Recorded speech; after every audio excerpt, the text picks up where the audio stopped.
Unsure of your dream? Study abroad destination? Clear your doubts. Videsh Consult. Call 9676502888.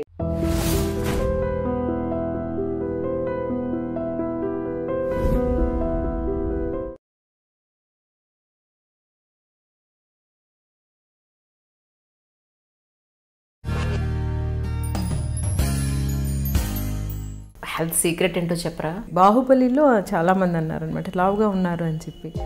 మన ముందు generation కొంచెం ఇట్లా బాధపడడం చూసినందువల్ల నేర్చుకున్న పాఠాలు. మొన్న దగ్గరగా చూసినప్పుడు ఇవాళ చూసినప్పుడు అనిపిస్తుంది మీది చిలక ముక్కండి. మా నాన్నగారు చెప్తూ ఉండేవారు కదా. మీరు 5 years ఉన్నప్పుడే అమ్మని లాస్ అయినప్పుడు, కానీ ఒక్కసారి మీరు మదర్ అయిన తర్వాత ఏదైతే మిస్ అయ్యారని అనిపించింది అక్కడ మీకు ఇది ఇక్కడ అందించినప్పుడు మీకు ఎలా అనిపించింది ఆ ఫీలింగ్? యాక్చువల్లీ నేను మదర్ అయిన తర్వాత మా అమ్మని తలుచుకోవడం కొంచెం అంటే మిస్ అవ్వడం కొంచెం తగ్గైంది. నాకు అమ్మ అంతా మా నాన్నగారే. ఇప్పట్లో ఉన్న ఈ సోషల్ మీడియా ఇంత అవేర్నెస్ అప్పుడు ఉండుంటే ఇంకా ఎంత ఉండేదో అనిపిస్తూ ఉంటుందా? ఏమనిపిస్తూ ఉంటుంది మీకు? ఇంతకు ముందేమో చాలా ఒక ఏదో తెలియని ఒక గుప్పెడు ఇట్లా పెట్టుకున్నట్టు ఉంటుంది అనమాట. ఫిల్మ్లోనే యాక్ట్ చేసే యాక్ట్రెసెస్ అనేది ఒక ప్రొఫెషన్గా మర్యాదగా చూడడం స్టార్ట్ చేశారు సొసైటీ. మీరు చాలా టాప్ మోస్ట్ హీరోయిన్స్కి, చాలా పెద్ద సినిమాలకి, చాలా పెద్ద పెద్ద డైరెక్టర్స్ ముందు ఒక పెద్ద సీడీ పట్టుకుంది. అవును. ఎప్పుడు అది యాక్చువల్లీ ఈయన రఘువరన్ గారు యాక్చువల్గాను హీఈస్ ఎ గుడ్ మ్యూజిషియన్ అండి. అప్పుడు he also played for some movies అంట. ఆయన ఫ్యాన్స్కి చెందింది అది, అది మాది కాదు. Who is the best person to release it అనుకుంటే Rajinikanth garu, because they were very close. ఇప్పుడు ఆయన అడగగానే నెక్స్ట్ డే అపాయింట్మెంట్ ఇచ్చారు. సో ఆ సీడీ ఏమో సరిగమ రిలీజ్ చేశారు. హాయ్ అండి, విన్నర్ తెలుసు విత్ మీ అంజలిలో రియలీ చాలా రోజులుగా మ్యామ్ని రిక్వెస్ట్ చేయగా ఎక్కడో బాహుబలి నుంచి మొదలు పెడితే ఈరోజు అంటే సుందరానికి దగ్గర దొరికారు. Rohini ma'am is with me right now. Ma'am, thank you so much for you coming. Really my pleasure అండి. ఈ మీకు ఆ బుట్టలు చాలా బాగా సూట్ అయ్యాయి. Thank you. రియలీ మీ పేరు తలుచుకున్న ప్రతిసారి మీ మొహంలో చక్కగా మనస్ఫూర్తిగా నవ్వే మీ నవ్వు, చాలా సహజంగా యాక్ట్ చేసే మీ యాక్టింగ్ అందరు తెలుగు వాళ్ళకి ఎంతో, మా తెలుగు అమ్మాయి అని గర్వంగా చెప్పుకునే మా రోహిణి గారు ఈరోజు మిమ్మల్ని ఇలా ఐ డ్రీమ్కి నేను తీసుకురావడం నాకు చాలా చాలా సంతోషంగా ఉంది. రియలీ ఐఎమ్ ఆల్సో హ్యాపీ అండి. మీతో మాట్లాడడం, నేను ఐ డ్రీమ్ చూస్తూ ఉంటాను, మీ ఇంటర్వ్యూస్ చూస్తూ ఉంటాను. Happy to be here. Yeah, నేను మీకు మాట ఇచ్చినట్టుగానే ఇప్పటి వరకు మీరు ఇచ్చిన ఇంటర్వ్యూస్లో అడిగిన క్వశ్చన్స్ డెఫినెట్గా అడగకుండా మీకు బోర్ కట్టకుండా చూసే బాధ్యత నాది. Thank you. ఎంత తొందరగా వెళితే అంత తొందరగా పంపించేస్తాను మిమ్మల్ని, నో డౌట్. ఏంటి మ్యామ్, హైదరాబాద్ ఏంటి, ఏ వర్క్ మీద వచ్చారు ఇప్పుడు? ఇప్పుడు సెబాస్టియన్ షూట్ అండ్ డబ్బింగ్ ఇది ఫినిష్ అయిపోయిన తర్వాత బయలుదేరుతాను. మళ్ళీ ఇంకొక వారం రోజుల్లోనేమో అంటే సుందరానికి ఒక ప్యాచ్ వర్క్ అట్లా ఉంది, దానికి వస్తుంటారు. మీరు కూడా ఉన్నారు కదా పిక్చర్లోనూ. పట్టుకోగలిగాను నేను, లేకపోతే ఇంకా బాహుబలి నుంచి ఈ అంటే సుందరానికి కూడా వెళ్ళిపోయి ఇంకో సినిమా అప్పుడు ఎక్కడో కలిసి ఉండేవాళ్ళు మళ్ళీ. రియలీ ఏంటి మీ హెల్త్ సీక్రెట్ ఏంటో చెప్పరా? నిజంగా చాలా కష్టపడతానండి ఇలా ఉండడానికి. హాయిగా తినేసి పడుకుంటే అందరిలాగా ఇంకా యూనో నా ఒంటి తత్వం కూడా బాగా బల్కీ అయ్యే తత్వం అనమాట. చాలా రెస్ట్రిక్టెడ్గా ఫుడ్ తినడం, తర్వాత ఏమో ఎక్సర్సైజ్ చేయడం. అదేమో అంటే మనం స్క్రీన్ మీద మనల్ని మనం చూసుకుంటున్నప్పుడు అనిపిస్తూ ఉంటుంది కదా ఇంకొంచెం స్లిమ్గా ఉండాల్సింది అని చెప్పి. బాహుబలిలో చాలామంది అన్నారనమాట లావుగా ఉన్నారు అని చెప్పి. ఎందుకంటే నాకు తెలియలేదు అంటే స్లీవ్లెస్ ఉంటుంది ఆ పిక్చర్లో అని. తెలుసుంటే డెఫినెట్గా దానికి రెడీ అయ్యేదాన్ని. ఇంకా టైం లేదు, పైగాను ఒక వారం రోజుల ముందే తెలిసింది. బట్ నెక్స్ట్ స్కెడ్యూల్కి వెళ్ళేసరికి I toned out. So screen మీదకి ఎప్పటికీ ఉండిపోతుంది కదా మనం. You know we will be revisiting, so many people will be revisiting and it should not be ఆడ్గా ఉండకూడదు అని. అండ్ ఆల్సో హెల్తీగా ఉండడం కూడా కదా. You know it is healthier to maintain yourself. లేకపోతే కీళ్ళ నొప్పులు వచ్చేస్తూ ఉంటాయి కొంచెంసేపు, కొన్ని రోజులు అయిన తర్వాత లావ్ అయిపోతే చూస్తున్నాం కదా. మన ముందు జనరేషన్ కొంచెం ఇట్లా బాధపడడం చూసినందువల్ల నేర్చుకున్న పాఠాలు. నిజం నిజం. నేను మిమ్మల్ని మొన్న దగ్గరగా చూసినప్పుడు, ఇవాళ చూసినప్పుడు అనిపిస్తుంది మీది చిలక ముక్కండి. ఎవరు చెప్పారా మీకు ఎవరైనా? మా నాన్నగారు చెప్తూ ఉండేవారు కదా. నిజంగా. ఎలా ఉన్నారు నాన్నగారు, బాబు ఎలా ఉన్నారు? లేదు, నాన్నగారు he passed away last year. Okay. బాబు ఏమో అట్లాంటాలో ఉన్నాడు, అండ్ ఫైనల్ ఇయర్ అనమాట వాడిది. ఇంకా ఆ తర్వాత ఏమో he will be applying for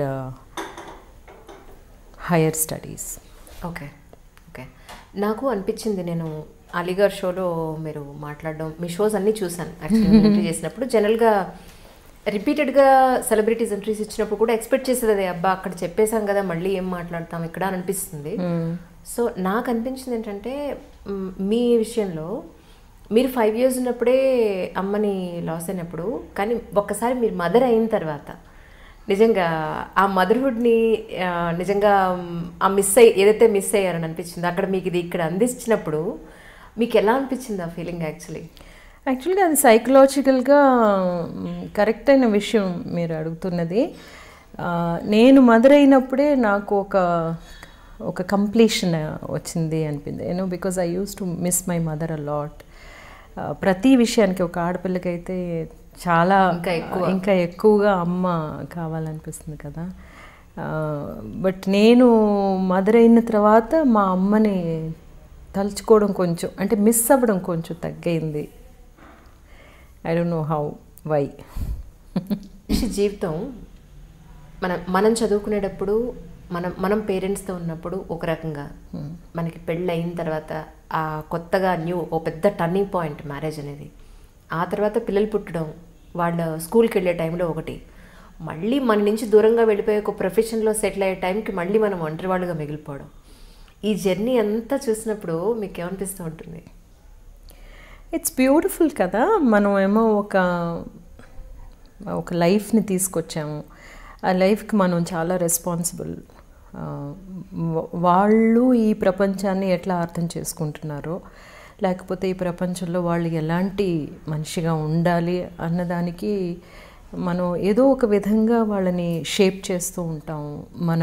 మన ఐడియాస్ ఏమిటి, మన ఐడియలిజం ఏమిటి, ఇవన్నీ చూస్తూ పెరుగుతూ ఉంటారు పిల్లలు. అలా పెరిగినప్పుడు మళ్ళీ వాళ్ళ దగ్గర నుంచి వచ్చే రియాక్షన్స్ కానీ, వాళ్ళు తీసుకునే కొన్ని స్టాండ్స్ కానీ విన్నప్పుడు, చూసినప్పుడు either we feel bad or will feel good. ఇంతవరకు రిషి చెప్పిన విషయాలన్నీ, మా బాబు చేస్తున్న విషయాలు కానీ, లేకపోతే వాడు కొన్ని విషయాల్ని చూసే విధానం చూస్తున్నప్పుడు ఐఎమ్ హ్యాపీ. మనం సరైన విషయాలే తనకి ఎక్స్పోజ్ చేశాము అని నన్ను నేను అనుకుంటూ ఉంటాను అనమాట. కానీ how to look at a women, ఒక ఆడపిల్లల్ని ఎట్లా మీరు చూడాలి, లేకపోతే ఏ విషయం అయినా సరే నువ్వు ఎట్లాగా దాన్ని హ్యాండిల్ చేయాలి, ఎక్కడి నుంచి చూడాలి అనేది. అమ్మ గురించి, నాన్న గురించి మీ మాటల్లో వినాలనుంది, ఎందుకంటే నాది ఒక సపరేట్ ప్రోగ్రామ్ ఉంది యాక్చువల్లీ. ప్రతి మనిషి జీవితంలో వాళ్ళ దగ్గరే మనకి కావాల్సినంత అల్లరి, కావాల్సినంత ఫ్రీడమ్ వాళ్ళ దగ్గరే ఉంటుంది.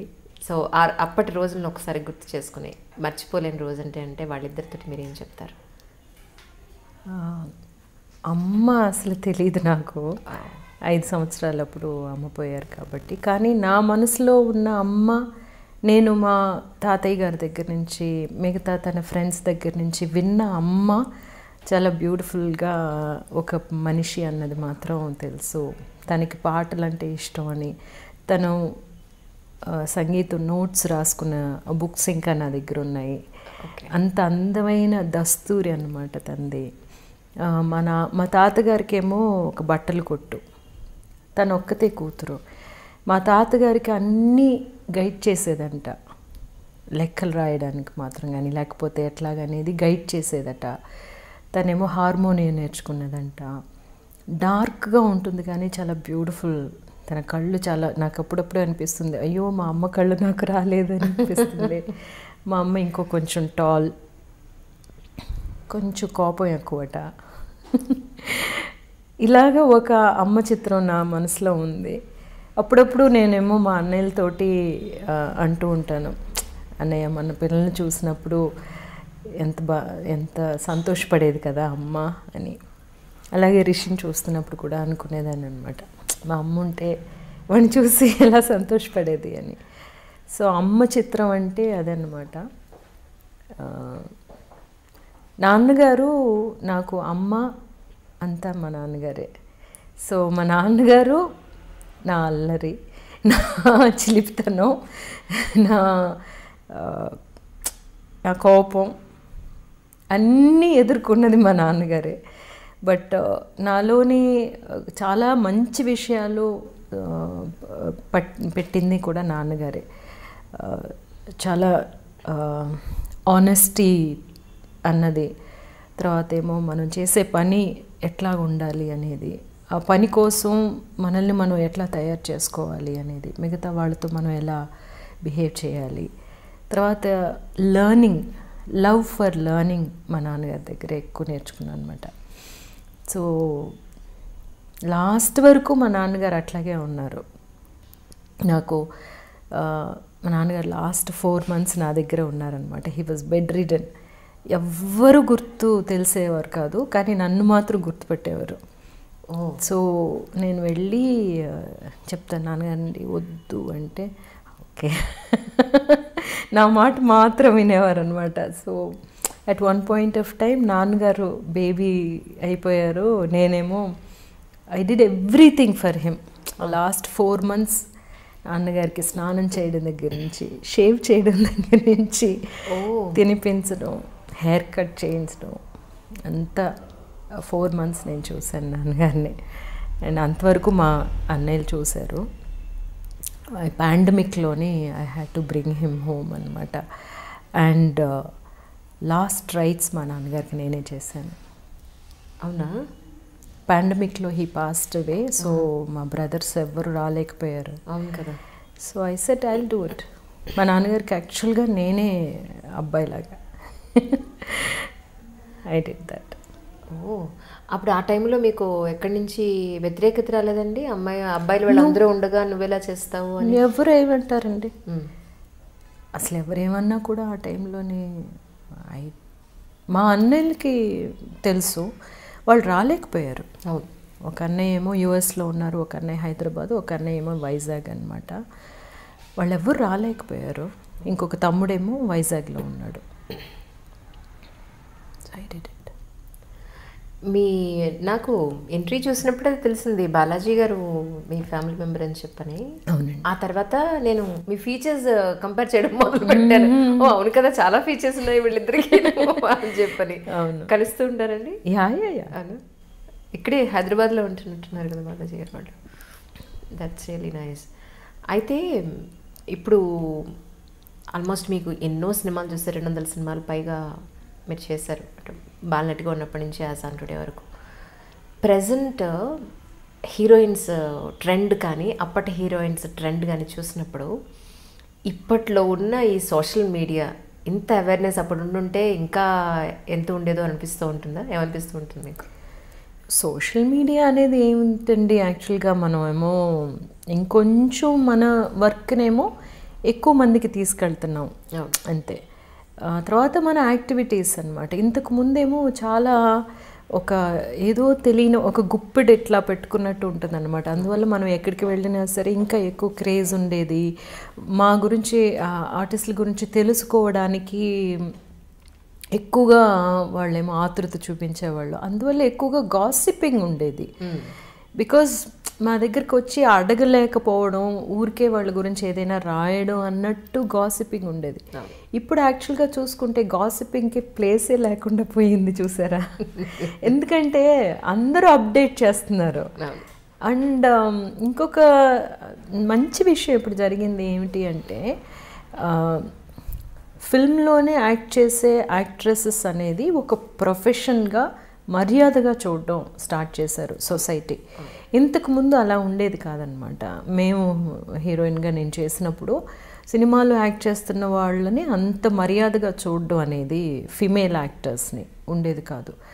But we did our work. So మమ్మల్ని చాలా మర్యాదగా చూసేవాళ్ళు. బట్ కొంచెం ఇట్లాగా రాసేవాళ్ళు కదా సొసైటీలో కూడా, మా పిల్లల్ని యాక్టింగ్కి పంపించం అనేవాళ్ళు. ఇప్పుడు అలా కాకుండా మా అమ్మాయి చాలా బాగా డాన్స్ చేస్తుందండి, మీరు ఆ ఫోటోలు చూడండి, she wants to join films అని చెప్తున్న వాళ్ళు చాలామందిని చూస్తున్నాం. So it is also taken as very serious and good place to be at అని. అవును, మీది ఒకటి డబ్బింగ్ అసోసియేషన్కి సంబంధించి మీ స్పీచెస్ కొన్ని విన్నాను. తెలుగు ఎంత చక్కగా ఫ్లూయెంట్గా ప్రాపర్ భాష మీరు మాట్లాడుతున్నారో, తమిళ్ అలాగే మాట్లాడుతున్నారు, అలాగే మలయాళం మాట్లాడుతున్నారు. నేను షాక్ అసలు. నిజం కదా, నా ఇన్స్పిరేషన్ మీరే. నేర్చుకుంటున్నాను ఇప్పుడు ప్లీజ్ ఇలా నేర్చుకోవాలి అని చెప్పని. అంటే నెసెసిటీ కదా. ఫస్ట్ ఏంటంటే తమిళనాడులో పెరిగాను, ఎక్స్పోజ్ అయ్యింది, తమిళ్ లిటరేచర్కి బాగా ఎక్స్పోజ్ అయ్యాను. సో అందువల్ల బాగా ఇంట్రెస్ట్ కూడా ఉంది లిటరేచర్లో. అందువల్ల ఏమో ఎక్కువగా చదవడం రాయడం అని. మలయాళం ఏమో నేను చాలాసార్లు చెప్పినట్టు ఫస్ట్ ఆ పిక్చర్ స్టార్ట్ చేసినప్పుడే, యాక్ట్ చేయడం స్టార్ట్ చేసినప్పుడే మా నాన్నగారేమో రాయడం చదవడం నేర్పించారు కాబట్టి మలయాళం బాగా ఫ్లూయెంట్ అయిందనమాట. సో బేసికల్గా నాకు లాంగ్వేజెస్ అంటే చాలా ఇంట్రెస్ట్. అగైన్ మా నాన్నగారు చెప్పడం, ఏ భాష మాట్లాడినా అది కరెక్ట్గా మాట్లాడాలి, లేకపోతే తెలుగు నువ్వేమో తమిళనాడులో ఉంటున్నాము, మనము ఇన్ని సంవత్సరాలుగా తమిళ్లో ఒకలాగా మిక్స్ అయ్యి మాటలు వస్తాయి కదా, అలా వస్తే మా నాన్నగారు అసలు తమిళ్ స్పీచ్ ఎవరైనా వింటే అసెంబ్లీలో జయలలిత గారు మాట్లాడిన భాష మీరు మాట్లాడింది అంటే నాకు తెలియదు కదా భాష, కంపేర్ చేసుకుంటే ఆవిడ కన్నడిగా కదా, అయినా కూడా మంచి లాంగ్వేజ్ మీరు మాట్లాడారు అనిపించింది, ప్రాపర్ తమిళ్ మాట్లాడారు అనిపించింది నిజంగా. ఐ లైక్ తమిళ్ అండి, తమిళ్ లిటరేచర్ ఆల్సో. మీరు చాలా టాప్ మోస్ట్ హీరోయిన్స్కి, చాలా పెద్ద సినిమాలకి, చాలా పెద్ద పెద్ద డైరెక్టర్స్ మూవీస్కి మీరు వాయిస్ ఇచ్చారని తెలుసు. మీరు పాట కూడా బాగా పాడతారని నేను అనుకుంటాను. పాటలు పాడను అదొక్కటి అన్నమాట నాకు తెలియని విషయం. చాలామంది మ్యూజిక్ డైరెక్టర్స్ అట్లాగా అనుకుని మోసపోయారనమాట. మన భరద్వాజ్ గారు మ్యూజిక్ డైరెక్ట్ చేసిన గుణశేఖర్ గారి పిక్చరు సొగసు చూడతరమా అని ఒక పిక్చరు, ఇంద్రజ గారు. అందులోనేమో గుణశేఖర్ గారు నేనే తనకి డబ్ చేస్తున్నానని డిసైడ్ చేశారనమాట ఇంద్రజకి. అప్పుడేమో ఒక పాట మీరు పాడాలి అంటే నేను కూడా చాలా సీరియస్గా తీసేసుకున్నాను. ఏదో మనల్ని పాడేయమంటున్నారు, పాడేద్దామని చెప్పి వెళ్ళి పాడితే ఎస్పీబీ గారిని తర్వాత ఎప్పుడో ఒక చోట కలిశాను. ఆ పాట నువ్వు పాడావు కదా అన్నారు. బికాస్ మార్చేశారనమాట నాది విని, తర్వాత సుజాత గారి చేత పాడించేశారు. ఓకే, నేను అన్నాను నాకు పాడడం రాదండి,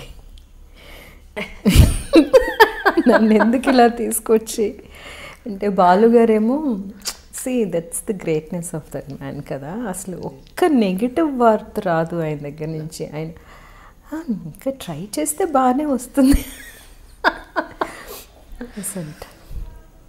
let me see sir. Yeah, so పాట పాడమని మాత్రం డెఫినెట్గా నేను తమిళ్లో పాటలు రాస్తాను, అవును, కానీ పాట పాడటం తెలుగులో కూడా ఒక ప్రయత్నం చేయాలి అని చెప్పి అనుకుంటున్నాను. ఒక పాటకేమో ఏఆర్ రెహమాన్ గారి ఒక పాటకి 4 లైన్లు రాశాను అనమాట. ఎవరి చేతనైనా సరే అది పాడించి రెహమాన్ గారికి పంపిద్దాము, చూడండి నేను రాయగలను అని. మీలో ఇంకా నాకు మీ చిన్నప్పటి ఆ చిన్నపిల్లతత్వం నాకు ఇంకా కనిపిస్తుంది మీలో, మీ స్మైల్లో కానీ రియలీ. కానీ నేను ఒకటి మిమ్మల్ని కలిసిన అతి తక్కువ టైంలో నేను ఒక లక్షణం గుర్తించానండి. You are very very sincere. జనరల్గా మేము రోజుకి 40 కాల్స్ చేసి 40 మంది గెస్ట్ని ఫాలో అప్ చేసి, వాళ్ళు ఊళ్ళలో లేకపోతే మీరు హైదరాబాద్ వస్తే కొంచెం చెప్పండి, ఎందుకంటే వాళ్ళు ఎప్పుడు వస్తారో తెలియదు కదా మాకు.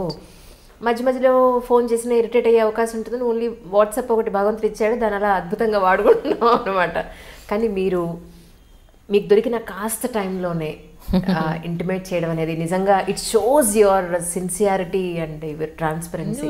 వెరీ ఫ్యూ పీపుల్ అండి లైక్ దట్, నిజంగా వెరీ ఫ్యూ పీపుల్.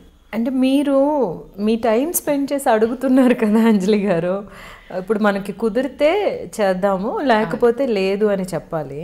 సో నేనేమో చేద్దాము అనుకున్నాను, ఎప్పుడైనా ఒకసారి ఇట్లా కూర్చొని మాట్లాడడం బాగుంటుంది కదా అని. ప్రేక్షకులకేమో మనం ఇంకొకసారి మీట్ అయినట్టు అవుతుంది కదా. ఓన్లీ త్రూ ఇంటర్వ్యూస్ మనం ఎవరు అనేది వాళ్ళకి తెలిసే ఒక ఛాన్స్ దొరుకుతుంది. నిజం నిజం. నేను యూట్యూబ్లో ఒక వీడియో చూసానండి, మీరు బాబు రిషి కలిసి రజనీకాంత్ గారిని కలిసి ఒక పెద్ద సీడీ పట్టుకుని. అవును. ఎప్పుడు అది యాక్చువల్గా ఆల్ ఇన్ తమిళ్, నాకు తెలియదు కదా, అందుకని తెలుగులో అడుగు. ఈయన రఘువరన్ గారు యాక్చువల్గాను హీఈస్ ఎ గుడ్ మ్యూజిషియన్ అండి. ఆయనేమో ముందు before he started working in films, acting in movies, ఆయన చెన్నై వచ్చినప్పుడు అంతకు ముందే ఒక బ్యాండ్ ఒకటి ఉండేదన్నమాట కోయంబత్తూరులోని. He use to play guitar. ఆయనను రాజా గారును ఒకే మాస్టర్ దగ్గర, ధనరాజ్ మాస్టర్ దగ్గర గిటార్ నేర్చుకున్నారనమాట. అప్పుడు he also played for some movies అంట. అంటే 200 రూపాయలు ఇస్తారు కదా వెళ్ళి మ్యూజిషియన్స్కి, అట్లాగా. Okay okay okay. ఆయనకి బేసికల్గా ఏంటంటేనండి మ్యూజిక్ ఇస్ హిజ్ లైఫ్. ఎప్పుడూ అంటూ ఉండేదాన్ని అనమాట, యూ షుడ్ డూ సంథింగ్. అప్పుడేమో లాస్ట్ ఇయర్స్లో ఏం చేశారంటే he wrote some songs and recorded at his home. ఆయనే పాడి ఆయనే రాసి అంత. It was suppose to be one international album, music album. So అది హీ పాస్డ్ అవే అండ్ ఆ మెటీరియల్ నా దగ్గర ఉంది. It was unfinished. బట్ ఆయన ఏం చేసేవారంటే ఇదంతా ఒక రఫ్ ట్రాక్ అనమాట. Then he would have done the proper track in the studio, live అంతా చేసేవారు. బట్ దానికి లేకపోయేసరికి so I said I have to release this. ఇది రిలీజ్ చేసి ఆయన ఫ్యాన్స్కి చెందింది అది, అది మాది కాదు. మా దగ్గరే ఉంటే అది అట్లాగే పోతుంది కదా. Then who is the best person to release it అనుకుంటే Rajinikanth garu, because they were very close. అప్పుడు ఆయన అడగగానే నెక్స్ట్ డే అపాయింట్మెంట్ ఇచ్చారు. నేను రిషిని యూ హ్యావ్ టు కమ్. వాడు చాలా పబ్లిసిటీ షై యాక్చువల్గా, అస్సలు ఫోటో తీసుకోవడానికి రాడు. ఆ ఫోటో తర్వాత వాడు ఎలా ఉన్నాడో ఎవరికి తెలియదు అనమాట. ఎందుకంటే వాడికి ప్రైవసీ కావాలి అని. మీతో ఫోటోలు తీసేసుకుంటే నేను ఎక్కడికి వెళ్ళినా సరే నన్ను గుర్తుపట్టేస్తున్నారు, నాకు అట్లాంటి అటెన్షన్ వద్దు అని చెప్పి. So I also respect his privacy. అందువల్ల బట్ దీనికి మాత్రం నేనేం అడిగానంటే దీనికి మాత్రం నువ్వు రావాలి, it's puppies thing, you have to come. So he came for that. So ఆ సీడీ ఏమో సరిగమా రిలీజ్ చేశారు. ఓకే. రీసెంట్గా యాక్చువల్లీ నేను ఎస్పెషల్లీ ఒక డిస్కషన్ పెట్టాను మ్యామ్. ఏంటంటే అంటే మ్యారేజ్ మీద, అది లవ్ మ్యారేజ్ అయినా అరేంజ్డ్ మ్యారేజ్ అయినా, వాళ్ళ కొంతకాలం పాటు కలిసి ఉండి తర్వాత ఎందుకునో జంటలు విడిపోతున్నారన్న దాని మీద మీ వరకు ఏమనిపిస్తుంది? యాక్చువల్లీ ఎందుకు విడిపోయే అవకాశం ఉందంటారు? It's general topic. No basically ఏంటంటేనండి డిఫరెన్స్ ఆఫ్ ఒపీనియన్స్ అనేది తల్లికి కూతురికి, తల్లికి కొడుకుకి కూడా వస్తాయి. అండర్ ద సేమ్ రూఫ్ మనం ఉంటున్నప్పుడు మనకి డిఫరెన్స్ ఆఫ్ ఒపీనియన్స్ వస్తూ ఉంటాయి. అట్లా వచ్చినప్పుడు అవి సాల్యుబుల్ కాదు అనుకున్నప్పుడు ఇఫ్ ఇట్ క్యాన్ హ్యాపెన్, మనమేమో కంపాటబిలిటీ చూసుకుని తర్వాత ఏమో రెజల్యూషన్ వచ్చి we want to be together అన్న ఒక స్టేజ్ నుంచే కదా అందరూ. Because we start life together to be together. ఎప్పుడు విడిపోవాలి, ఎట్లాగో ఒక సినిమా తీస్తున్నప్పుడు ఇది ఫ్లాప్ అవ్వాలి అనుకుని కాదు కదా తీసేది. ఒక ప్రతి పిక్చర్ చేస్తున్నప్పుడు అది హిట్ అవ్వాలని అనుకుంటాం. ఈ పిక్చర్ కూడా హిట్ అవ్వాలని అందరూ స్టార్ట్ చేస్తారు, కానీ మధ్యలో ఒక్కొక్కసారి ఫ్లాప్ అవుతుంది. ఆ ఫ్లాప్ అయిన ఫిల్మ్నేమో మరీ కూర్చుని దాంతోటే మనం మింగలేక కక్కలేక ఉండకుండా ఒక మర్యాద, ఒకరికొకరు రెస్పెక్ట్ ఇచ్చుకోవడం అనమాట. మనకి మనం రెస్పెక్ట్ ఇచ్చుకోవడం మోస్ట్ ఇంపార్టెంట్ నాకు అనిపిస్తుంది. ఎందుకంటే మనకు ముందున్న జనరేషన్ ఏమో ఏమిటి మనకి ఎగ్జాంపుల్స్ ఉన్నాయంటే పిల్లల కోసం, అవును, సొసైటీ కోసం, లేకపోతే ఆస్తుల కోసం విడిపోకుండా ఉండడం అనేది. బట్ ఇక్కడ మనకి ఉండేది వన్ లైఫ్.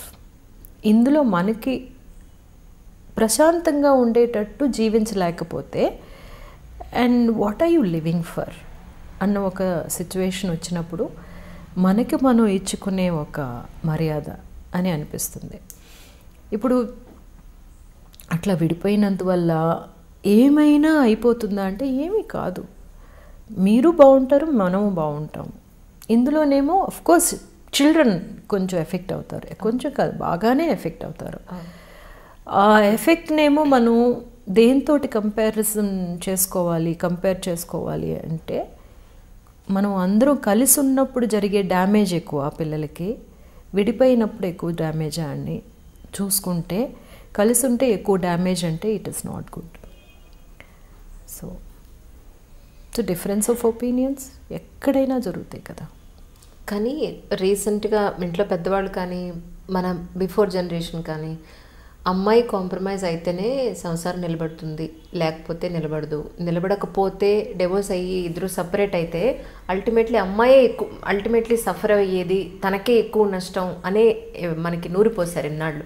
సో దీని మీద మీ ఒపీనియన్ ఏమిటి? అంటే అదంతా దాటిపోయామని అనిపిస్తుంది అండి నాకు. ఇప్పుడు పేరెంట్స్ కూడా అర్థం చేసుకుంటున్నారు, మన అమ్మాయి హ్యాపీగా ఉందా లేదా అనేదే మనం చూడాలి అని చెప్పి అనుకుంటున్నారు. వీలైనంత వరకు కాంప్రమైజ్ అనేది ఇద్దరు సైడ్ నుంచి ఉండాలి అనేది ట్రై చేస్తున్నారు. కాంప్రమైజ్ ఎందువల్ల ఉండాలంటే వాళ్ళ కోసమే ఉండాలని ట్రై చేస్తున్నారు. అందరూ ఓకే వెంటనే విడిపోతున్నారు, కమ్ లెట్స్ గో అని ఎవ్వరూ అంటలేదు. వాళ్ళు కూడా ఆ డెసిషన్స్ తీసుకోవట్లేదు అట్లాగా. ఇప్పుడు ఎవరైనా సరే don't take a decision okay come let's get divorced అని కాదు కదా. ట్రై చేసి ఇంకా it's too much for us to take అని అనుకున్నప్పుడు then something like that happens. పాటలు రాస్తారు, కథలు రాస్తారు, తర్వాత యాక్టింగ్ చేస్తారు, మీ వాయిస్ గాత్రదానం చేస్తారు. ఇవన్నీ పక్కన పెడితే మీ డైరెక్షన్ డిజైర్ ఎంతవరకు వచ్చింది?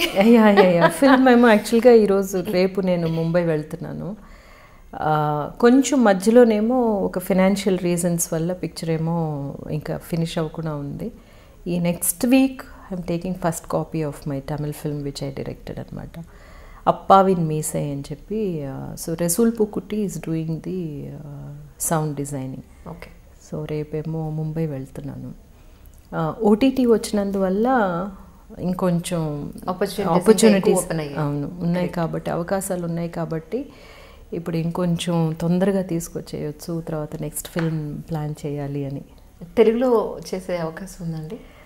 తెలుగులో చేస్తానండి, డెఫినెట్గా తెలుగులో చేస్తాను. ఇప్పుడు మీరు చెప్పిన తమిళ్ పేరు తెలుగులో ట్రాన్స్లేట్ చేస్తే నాన్నగారి మీసం. ఓహో, మీ నాన్నగారికి ఉండేదే మీసం? No, it's not that. అంటే ఫిజికల్ కాదు. ఓకే. అంటే మన నాన్నగారి క్వాలిటీస్ అని చెప్పుకోవచ్చు, లేకపోతే మా నాన్నగారు మనకి చెప్పించిన పాఠాలు అనుకోవచ్చు, అన్నీ ఉంటాయి అన్నమాట. అందులో మీ నాన్నగారికి సంబంధించిన ఇన్పుట్స్ ఏమన్నా వెళ్ళిన అవకాశాలను కనపడ్డాయా మీకు? అంటే యాక్చువల్గా story is about something else అనమాట అండి. ఒక తెలుగు అబ్బాయికి జరిగిన ఒక విషయమే పేపర్లో చదివాను. ఆ పేపర్లో చదివిన సంఘటన సంభవం it was very very touching. So అది బేస్ చేసుకుని స్టోరీ రాస్తున్నప్పుడు, బ్యాక్ స్టోరీ రాస్తున్నప్పుడు మనం లైఫ్లో మనకి ఏది ఇన్ఫ్లుయెన్స్ అయిందో అదే కదా మనకి యాక్చువల్గా వస్తుంది వెన్ వీఆర్ క్రియేటింగ్. అలాగా వచ్చిన విషయం అనమాట. అఫ్కోర్స్ అదే టైంలోనేమో Rishi lost his dad in a very young age. So వాడిది చూస్తున్నాను కదా, how he misses his dad అనేది. సో ఐ థింక్ అది బ్యాక్గ్రౌండ్లో అన్నీ ఉన్నాయనుకుంటాను. రాసినప్పుడేమో అట్లాగా ఒక ఫాదర్స్ క్యారెక్టర్ చాలా స్ట్రాంగ్గా వచ్చింది. మనం ఎప్పుడూనేమో అమ్మ ప్రేమని, అమ్మ మీద ఉండే ఆ సెంటిమెంట్ ఎక్కువగా మనం మాట్లాడుతూ ఉంటాము. కానీ మన నాన్నగారి ధైర్యం కానీ, మన నాన్నగారి చేయి పట్టుకుని మనల్ని తీసుకెళ్ళిన ఆ ఒక చేయూత కానీ మనం ఎక్కువగా మాట్లాడం. వాళ్ళు మాట్లాడరు, మనం ఎక్కువగా మాట్లాడం. ఎందుకో ఇది ఇలా పెడదామనిపించింది అనమాట. కానీ బాగుంది కదా, ఇప్పటివరకు రాలేదు నాన్నగారు మీసం అని. That's really nice. కానీ మీలో ఇంకొకటి ఏంటంటే జనాల్లో ఒక అవేర్నెస్ తీసుకురావాలి. అది హెల్త్ పాయింట్ ఆఫ్ వ్యూలో కానీ, లేదా ఎంపవర్మెంట్ పాయింట్ ఆఫ్ వ్యూలో కానీ, లేదంటే ఒక ఓటు హక్కు గురించి కానీ వాళ్ళకి ఏదైనా చెప్పాలనే తాపత్రయం మీలో నేను చూశాను. సో దీనివల్ల మన ఇంట్లో వాళ్ళు కానీ, మనకు తెలిసిన వాళ్ళు కానీ, ఈవిడ పిచ్చేమిటి మనం చెప్తే వాళ్ళు అన్న వింటారా, ఈవిడ కంఠశోష తప్ప అని అనేవాళ్ళే కూడా ఉన్నారు. సో మీ వరకు ఎలాంటి సొసైటీని చూస్తున్నారు బయట? నాకు ఈక్వాలిటీ చాలా ఇంపార్టెంట్ అండి. బేసికల్గా పాలిటిక్స్ ఆఫ్ మై లైఫ్ చాలా ఇంపార్టెంట్. నేను ఒకటి చెప్తున్నాను, అది నేను పాటిస్తున్నానా అని చూడాలి. నన్ను చుట్టూ ఉండే వాళ్ళతోటి నేను అలాగే ఉంటున్నానా అని చూడాలి. నాకు అలాగే జరుగుతుందా లేదా అని చూడాలి. ఇదేమో ఒక పరిధి, ఈ పరిధిలోనే మనం ఉండిపోవట్లేదు. ఫార్చునేట్లీ ఒక ఫేమ్ అన్న ఒక ప్లేస్కి మనం వచ్చామన్నమాట. ఈ ఫేమ్ ద్వారా మనం చేయగలిగింది ఏమిటి అని చూసుకుంటే కొంచెం అవేర్నెస్ క్రియేట్ చేయొచ్చు. తర్వాత మనం దేనికి స్టాండ్ చేస్తున్నాము అనే మన స్టాండ్ని చెప్పొచ్చు. ఇందువల్ల ఏమిటి పెద్దగా మీరు చెప్పేస్తే అన్నీ మారిపోతాయా అని చెప్పేసి అంటే, ఎక్కడో ఒకళ్ళకి మనం ఒక మాట ధైర్యం ఇవ్వచ్చు. మనం ఒక ఒక పెద్ద విషయంగా ఉండొచ్చు, లేకపోతే ఒక ఎగ్జాంపుల్ అవ్వచ్చు అనమాట. అది మనం తెలియకుండా కొంతమంది దగ్గర నుంచి మనం తీసుకుని ఉంటాం. అది వాళ్ళు ఆ మాట అప్పుడు చెప్పుండకపోతే, వాళ్ళు అలా ఉండకపోతే మనకు అది దొరికేది కాదు అన్నప్పుడు, సో మనకి అట్లాంటి అవకాశం ఉన్నప్పుడు మనం ఏం మాట్లాడుతున్నాం, మనం ఏం చేస్తున్నాం అనేది చాలా ఇంపార్టెంట్. నాకు చాలా ఇంపార్టెంట్. మన చుట్టూ జరుగుతున్న విషయాలన్నీ మనకేమీ అస్సలు దానికి మనకేమీ సంబంధం లేదు. నాకు బాగానే ఉంది కదా, నా ఇల్లు బాగానే ఉంది కదా అని వెళ్ళిపోతుంటే మనంత స్వార్థపరులు ఇంకెవ్వరూ లేరనిపిస్తుంది. ఈ సొసైటీ మనకి చాలా ఇచ్చింది కదా, ఈ సొసైటీకి మనం ఏమి ఇస్తున్నాం అనేది చాలా ఇంపార్టెంట్ అనిపిస్తుంది. బాబేమో అక్కడ చదువుకోవడానికి వెళ్ళిపోయాడు. ఇప్పుడు ఎలా మీకు టైం ఒంటరిగా అనిపిస్తుందా, లేకపోతే how you spend your routine ఎలా నడుస్తుంది మీది? టైం సరిపోదు యాక్చువల్గా. అవునా? అంటే 3 లాంగ్వేజెస్, తమిళ్, మలయాళం, తెలుగు యాక్ట్ చేస్తున్నాను. ఆ తర్వాత ఏమో నేను చేయాలి అనుకున్న పనులు కొన్ని ఉన్నాయి, అవి చేస్తూ ఉంటాను. తర్వాత చదువుకోవడానికి ఎన్ని బుక్స్ ఉన్నాయి చదువుకోవడానికి, ట్రావెల్ చేయడానికి, ఇలాంటివి. అంటే జనరల్గా ఈ స్టేజ్లో పిల్లలు, ఇందాక మనం అనుకున్నట్టుగా పిల్లలు చదువుకోవడానికి కెరియర్ పాయింట్ ఆఫ్ వ్యూలో వెళ్ళిపోయి పేరెంట్స్ దూరం అయ్యి మన ఒక్కళ్ళు మిగిలినప్పుడు జనరల్గా చాలామంది డిప్రెషన్కి వెళ్తూ ఉంటారు ఇన్ జనరలీ సొసైటీలో. సో అలాంటి వాళ్ళకి మీరు ఏం చెప్తారు? యాక్చువల్గా మీరెవరు అని మీరు కనిపెట్టడానికి దొరికిన ఒక ఆపర్చునిటీగా ఇది తీసుకోవాలన్నమాట అని అంటాను నేను. ఎందుకంటే అంతవరకు ఒక డాటర్గా కానీ, వైఫ్గా కానీ, లేకపోతే మదర్గా కానీ, లేకపోతే డాటర్ ఇన్ లాగా కానీ, ఇట్లాగా చాలా రోల్స్ మీ మీద పడి ఉంటాయి. దానికి తగినట్టు మనల్ని మనమే తయారు చేసుకుని దాంతో ఉంటాం ఫిల్అప్. సో ఇక్కడేమో this is one journey you can take to find who you are యాక్చువల్గా. మీకు ఏమిటి ఇష్టం?